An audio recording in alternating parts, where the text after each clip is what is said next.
اعوذ باللہ من الشیطان الرجیم بسم اللہ الرحمن الرحیم ایاک نعبد و ایاک نستعین۔ السلام علیکم ورحمۃ اللہ وبرکاتہ۔ آپ دیکھ رہے ہیں آصف سیال چینل۔ امید کرتا ہوں آپ سب خیریت سے ہوں گے۔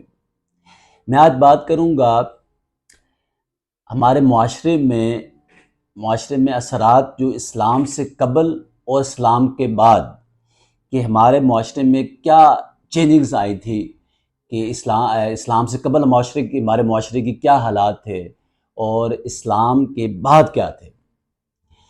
تو اس حوالے سے سب سے مین چیز جو ہے کہ ہمارا دین اسلام جو اللہ تعالیٰ نے نازل فرمایا نبی آخر الزمان صلی اللہ علیہ وسلم پر، اور ہمارے لیے ہدایت کا سرچشمہ بن کے آئے، تو اللہ تعالیٰ بہتر سمجھتا ہے کہ وہ انسانیت کے لیے کب کچھ کیا کرنا چاہتا ہے، وہ ہم سے بہت بہتر جانتا ہے۔ لیکن کچھ ہمارے معاشرے میں جو میں کچھ نکات پیش کروں گا کہ جن کا بگاڑ بہت زیادہ تھا اسلام سے قبل، اور اسلام نے آنے کے بعد ان کو کیسے چینج کیا۔ مثال کے طور پر انصاف کے تقاضے لے رہے ہیں۔ اسلام سے قبل انصاف امیروں کے لیے انصاف اور تھا، اور غریبوں کے لیے انصاف کے تقاضے اور تھے۔ تو انصاف یعنی کہ امیروں کے لیے انصاف کا کوئی نظام نہیں تھا، لیکن وہی جرم اگر غریب کرتے تھے تو ان کو کڑی سے کڑی سزائیں دی جاتی تھی۔ تو یہ آ کے اسلام نے چیز ختم کی، اور اسلام نے انصاف سب کے لیے برابر کر دیا، چاہے وہ امیر ہے چاہے وہ غریب ہے۔ تو اسلام آنے کے بعد انصاف کے تقاضے جو ہیں وہ برابری کے اصولوں پر ہونے لگے۔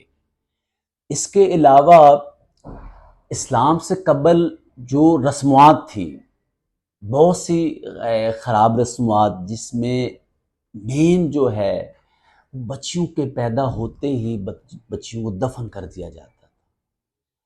یہ بہت عجیب سی ایک آپ سننے کو تو ایسے ہے، اور آپ فیل اس کو کریں تو آپ ایسے غم زدہ رہیں گے کہ ایک بچی کے پیدا ہوتے ہی ہم آج کے ابھی تصور کر سکتے ہیں کہ ہم اسے دفن کر دیں۔ تو یہ پہلے تھا اسلام سے قبل کہ بچی جیسے ہی پیدا ہوتی تھی اسے دفن کر دیا جاتا تھا۔ اسلام کے آنے کے بعد بچیوں کو پیدا ہونے پر ان کو گھر میں رحمت نازل ہوگی، ان کو رحمت سمجھا جاتا ہے۔ اس سے بڑی بات کیا ہو سکتی ہے کہ بچیوں کے آنے پر اسلام نے بچیوں کو رحمت بنا کر بھیجا، ہمارے لیے باعث ہم بچی کو اتنی ایک عورت کو وہ دیکھیں، عورت کو مقام اس کے پیدا ہوتے ہی اسلام نے وہ بلند مقام دے دیا۔ تو یہ چیز ہے۔ اس کے علاوہ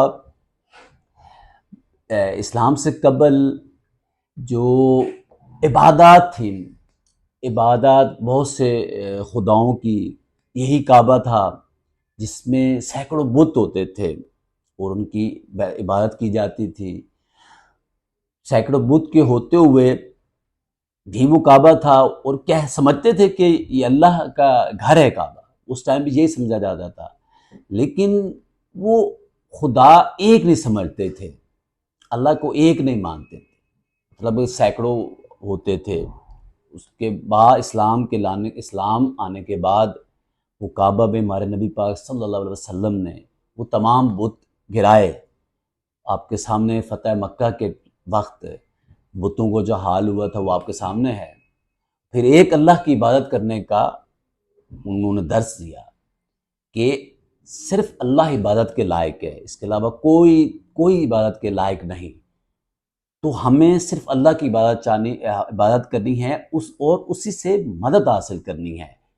تو یہ ایک اسلام نے چیزیں بتائی کہ عبادت کس طریقے سے ایک ہی اللہ تعالیٰ کی کرنی ہے، کہ بتوں کی نہیں کی جاتی۔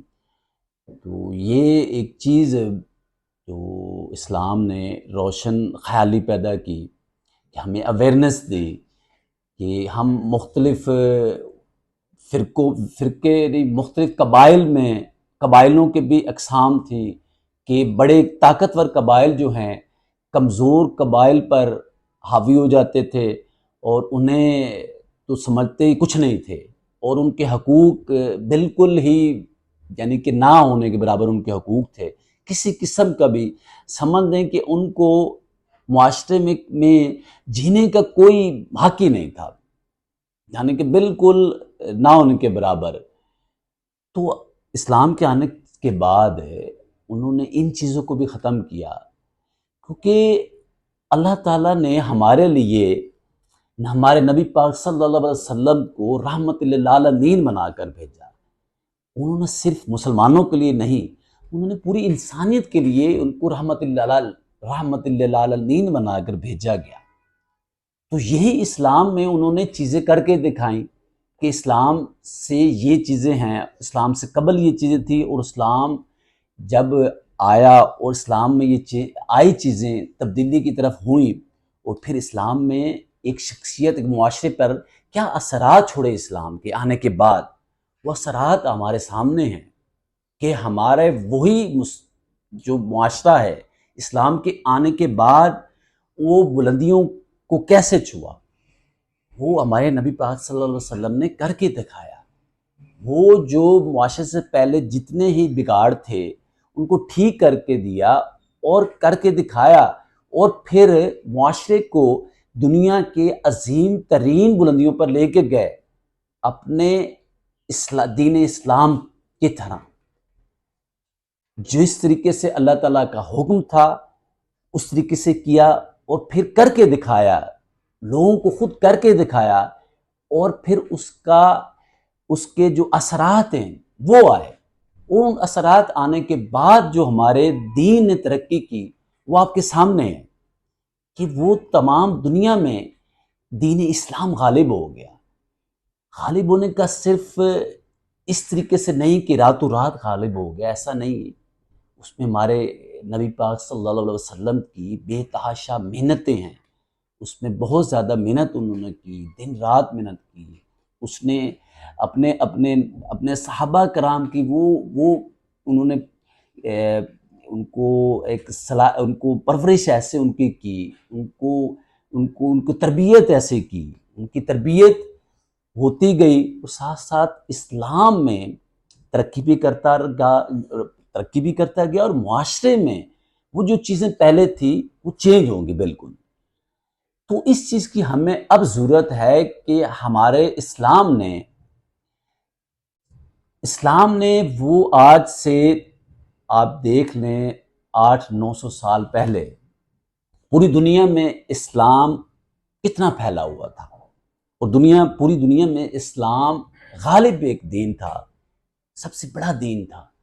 اور آج آپ دیکھیے کہ دین اسلام کی کیا حالت ہے۔ یہ چیز سوچنے کی ہے کہ ہم اپنے دین اسلام سے کتنا دور ہو گئے۔ تو اب اس چیز کی ضرورت ہے کہ ہم اپنے دین پر چلیں، ہم اپنے نبی پاک صلی اللہ علیہ وسلم کی باتوں کی پیروی کریں، تاکہ ہم اپنے اس دین کا جو آج سے 800-900 سال پہلے کا عروج تھا ہم عروج حاصل کریں۔ تو ضرورت اسی چیز کی ہے کہ ہم اپنے دین کے مطابق اپنی زندگیوں کو ڈھالیں، اپنی زندگیوں کو گزاریں، تاکہ ہمیں وہ مقاصد حاصل ہو سکیں جو اسلام کے لانے کا مقصد تھا۔ جو نبی پاک صلی اللہ علیہ وسلم نے اسلام ہمارے لیے لایا، اس کا ایک مقصد اللہ تعالیٰ نے دیا تھا نا، کہ اسلام کو کیوں نافذ کیا جائے، کہ معاشرے میں اتنا بگاڑ ہو چکا تھا اس ٹائم، تو اس کو کیسے ٹھیک کیا جائے۔ تو وہ اپنا کام کر گئے، اب ہمیں ضرورت ہے کہ ہم نے کام کرنا ہے، ان کے کام کو لے کے آگے چلنا ہے، تاکہ وہ معاشرے کی حالت جو پہلے تھی وہ ہم نہ ہونے دیں۔ بے شک معاشرے کی حالات اس ٹائم پر بہت خراب ہے ہمارے، لیکن ہمیں ضرورت اس چیز کی ہے کہ وہ ہم ٹھیک کر سکیں گے۔ وہ اسی طرح ٹھیک ہو پائیں گے کہ ہم اپنے نبی پاک صلی اللہ علیہ وسلم کی جو ارشادات ہیں، جو ان کے کام ہیں، صرف باتوں کی حد تک نہیں ڈسکس نہیں کریں، ان کو اپنی زندگیوں میں عمل ان کا کریں، اس پر عمل درآمد کیا جائے، تاکہ ہماری زندگی چینج ہو سکے۔ تو اس طرح کی طریقے سے کوشش کرنی ہے ہم نے مل جل کر کہ ان کی زندگی ہماری صرف کتابوں تک محیط نہ ہو، ان کی زندگیوں کو ہم اپنائیں۔ یہ نہیں کہ ہم ان کی سیرت پر ایک لیکچر سن لیتے ہیں، ایک لیکچر دے دیتے ہیں، بس اتنا ہی کافی نہیں ہے۔ اب ضرورت ہے کہ اب ان کی زندگی پر عمل کرنا ہے ہر صورت میں، تاکہ ہم اپنے معاشرے کا بگاڑ پن جو ہو رہا ہے کوشش کریں کہ وہ نہ ہو پائے مزید۔ تو اس طرح کوشش کرنی مل جل کر کہ ہم اپنے معاشرے کی اصلاح کریں، ان کے کاموں پر عمل کر کے جیسے وہ کیا کرتے تھے۔ تو آئیں مل کر یہ کوشش کریں کہ تاکہ زیادہ سے زیادہ ان چیزوں کو اپنے معاشرے میں کریں، اور جس طریقے سے ہمارے نبی پاک صلی اللہ علیہ وسلم ہم سے خوش ہوں اور اللہ تعالیٰ بھی ہم سے خوش ہو۔ میری اگر یہ ویڈیو آپ کو پسند آئی ہے تو اسے شیئر کیجیے، سبسکرائب کیجیے، اپنی خاص دعاؤں میں یاد رکھیے گا۔ اجازت چاہتا ہوں، اللہ حافظ۔